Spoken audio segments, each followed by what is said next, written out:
Bonjour mesdames, mesdemoiselles et messieurs, aujourd'hui nous allons étudier la conscience en philosophie. 3. La conscience et la temporalité. Texte d'Henri-Louis Bergson, l'énergie spirituelle. 1. La conscience est conservation du passé.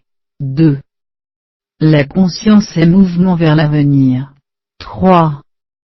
Donc la conscience est un lien entre le passé et l'avenir car c'est le rapport à la mémoire, et au projet qui caractérise la conscience. Bergson lie le savoir à la mémoire et à l'anticipation. La mémoire est une fonction du passé. 1. La conscience est attention portée au présent. Elle est donc fondamentalement pratique. 2.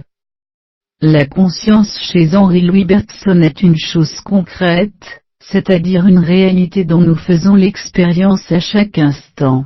Elle apparaît d'autant plus clairement, qu'elle se réalise à chaque rapport au monde, car elle accompagne chacune de nos perceptions et chacun de nos actes. 3. La conscience se caractérise par la mémoire. Une conscience sans mémoire serait une conscience inconsciente, une conscience sans conscience d'elle-même, une conscience qui ne pourrait jamais rien identifier, et serait ainsi confrontée à un perpétuel inconnu. Or la conscience est le lieu dans lequel les événements s'impriment. Elle se définit d'abord par la perception des objets, qui nous environnent et cette perception implique la mémoire. Percevoir, c'est se souvenir, d'Henri-Louis Bergson. Être conscient, signifie être capable d'effectuer le lien entre un événement présent et un événement passé afin que celui présent puisse être identifié, reconnu et que je puisse agir dans le monde des dons qui vivent. 4.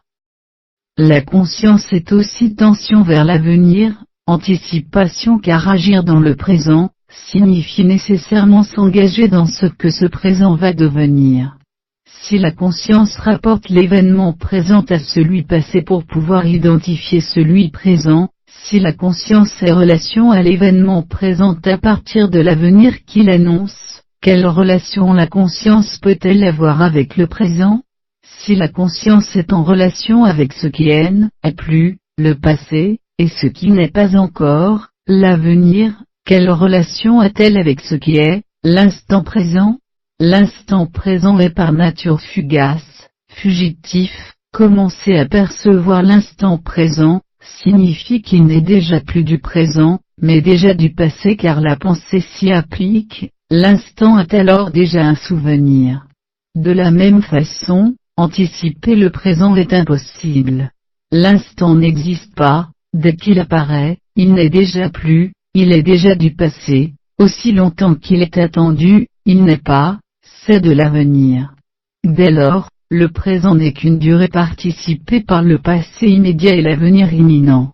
Le présent, c'est quelque chose qui dure. Là où Descartes voyait la conscience comme une chose qui pense, Henri-Louis Bergson voit une chose qui dure, qui s'écoule. Pour Bergson, la conscience est progrès et son inspiration dans la durée, fait que l'homme est ce qu'il fait et fait ce qu'il est. Si la conscience est happée par le passé et tendue vers l'avenir, la conscience est mouvement, visée.